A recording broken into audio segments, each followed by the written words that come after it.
Marcus McGee, 19 years old, who was an all-around good person. He was shot as he closed the gas station where he worked. He was saving money to pay for his tuition to college in the fall. Then there's one of our own, Raquel Johnson, the daughter of Maria Johnson, who was brutally murdered. She was a student at TSU. And all in the same year, the following youths were murdered. And I taught some of these children. Matter of fact, I used to keep a book called The Lost Children's Society. And some of these children's names are on this list. Kenneth Crawley, Christopher Evan Hayes, Gordon Garrett, Lindbergh Thompson, Andrea Veals, Tremaine Woods, Wanda Holman, Michael Goins, Linda Butler, Tyrone Collins, Brandon Muhammad, Tyrone Davis, Sean Holmes, Alexandra Franklin, Deshaun Campbell, Anthony Martin, and Gerald Hicks. And I want to call all their names because that's the least respect I can give them. They lost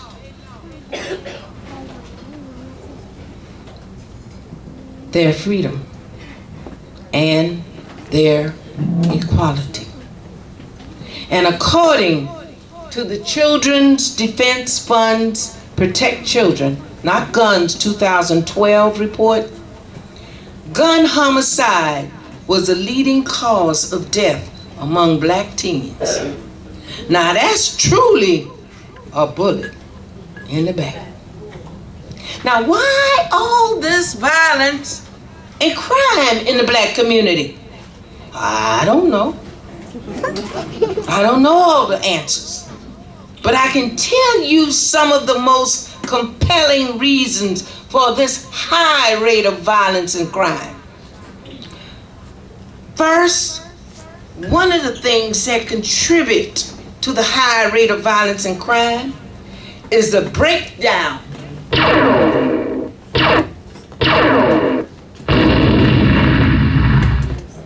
of the black family. Research has proven that there's a crisis of unprecedented magnitude in the black family, one that goes to the very heart of our survival. According to Kenneth Johnson, who worked with youth programs, he said he often sees teenagers who have never seen a wedding. In the black community, there's a sharp decline in marriage. Before 1960, this is how the black family looked. Mother, father, children, and some pictures, grandparents. But since the 1960s, the black family has been tearing apart at the seams. And now, this is how the black family look. Where's my mommy? Where's my daddy? The new form of slavery is to put black men in prison. Did y'all know that? No. Yeah. We don't have to kill them. We just put them in the prison. As a result, millions of black men are in prison, and the early death of black males has left many black females without a man to marry. 80% of black children, y'all hear me now? 80% of black children are born to unwed mothers. This is the first time in the history of any American racial or ethnic group that the birth rate for unmarried black women has surpassed that of married black women. Consequently, black single mothers are less likely to finish high school and climb the economic ladder. That's surely a bullet in the back, because it puts an extra burden on the single mother of trying to play the roles of both mother and father, which usually results in failure. In addition, children growing up without a father is a far better predictor of a boy's future criminality than their race or living in poverty. According to Robert Rector, 70% of all the young blacks in state reform institution, 70% of all the young blacks in state reform institutions were raised in fatherless homes. 60% of them were rapists. 70% were adolescent murderers. And 70% were longtime inmates. The Heritage Foundation research found that lack of married parents is the principal factor in the violence and crime rate. Black men were not born incarcerated, crime prone, and they weren't born as dropouts. So what makes them so vulnerable to such a plight is the absence of the fathers as the stabilizing influence they bring to the family. Another problem that is propelling the violence and crime in the black community is the excessively high dropout rate. The overall dropout rate for African Americans, and I didn't know this until I did this research, is 50%. You look at this audience. This half are graduating, this half won't.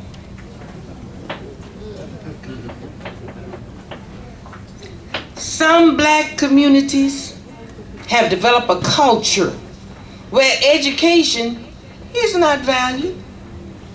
Some children are focusing more on sagging pants to spew out their disrespect for themselves and the community.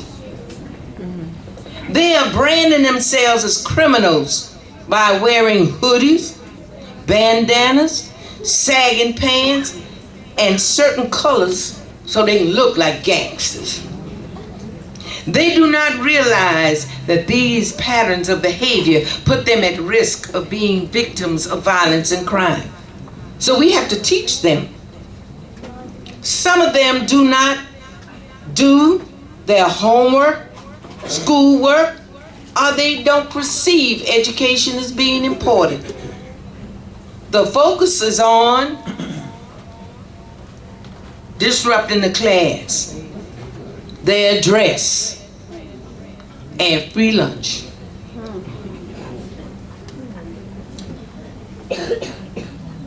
In the metro schools, 85% of all the students who are sent to in-school suspension are African Americans.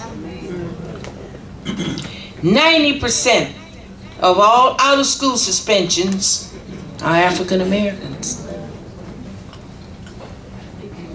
In addition, there's an unusually high number of black males staffed for special education. Reason, the teachers do not know how to relate them.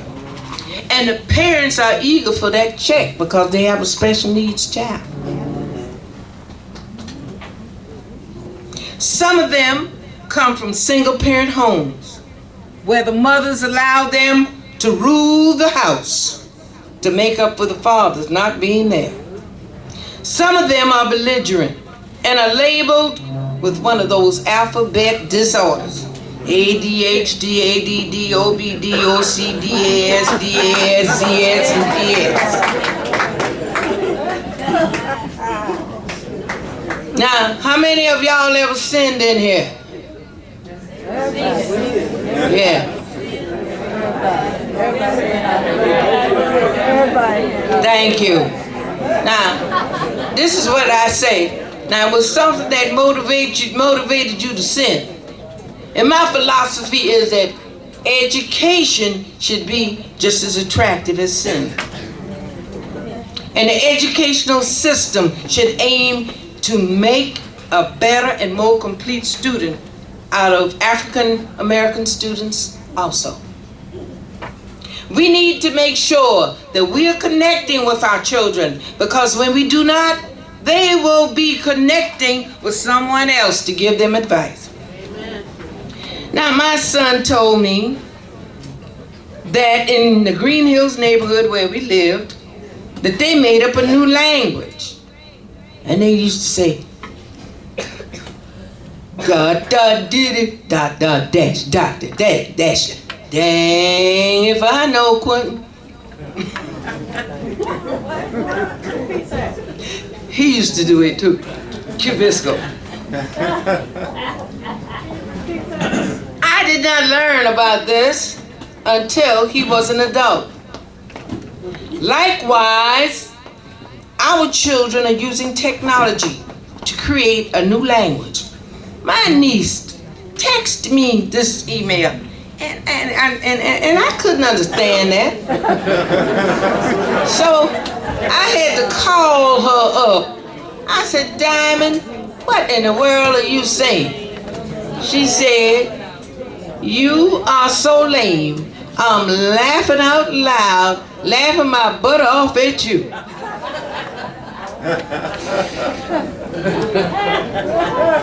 Now, these issues that I've told you about, they're not all inclusive. There are some other problems that we face as African Americans. But these are critical to the survival of African Americans. Even though we have an African American president, for the first time since slavery, I was reading on the internet the other day and they said they had 7. I don't believe it. It is no longer possible for you to say with complete assurance, things are getting better for African Americans, until we as African Americans can dodge the bullet in the back and make the sacrifice to seriously protect our freedom and equality. We will continually be subjected to violence and crime, breakdown of the black family, and that high dropout rate, which will continually chip away our freedom and equality. Take a look at these shoes. Notice they are empty. Why? These shoes are empty because no one tried. These shoes are empty because a mother's will was defied. These shoes are empty because someone had no feeling inside. These shoes are empty because a life was not glorified. These shoes are empty and now we are teary-eyed. These shoes are empty and we are mystified. So look at these shoes and ask why these shoes are empty. Because a mother's child died. Let us not let this happen again. Let us stop taking that bullet in the back.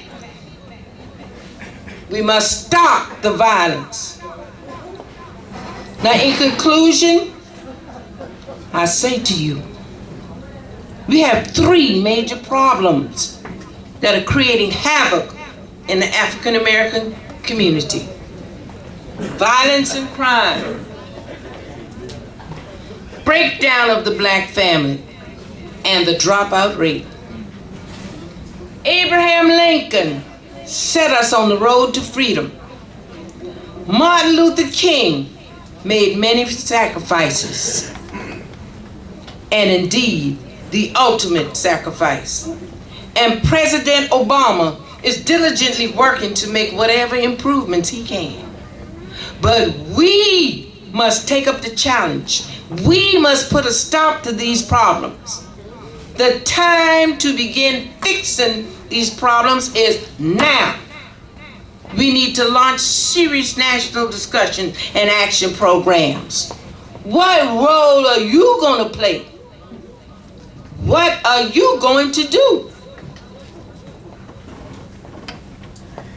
Here's how we can help.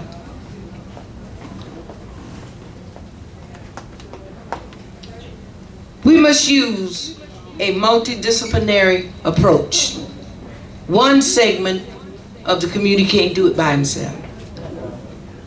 There must be community support financially, spiritually, and physically. We must have parental involvement, religious involvement, and strong support from educators. And finally, we must look to God to find innovative, efficient, and effective ways to ameliorate these critical problems. Remember, heaven never helps the man who will not act, and the man who sits idly by and takes the bullet in the back. Thank you.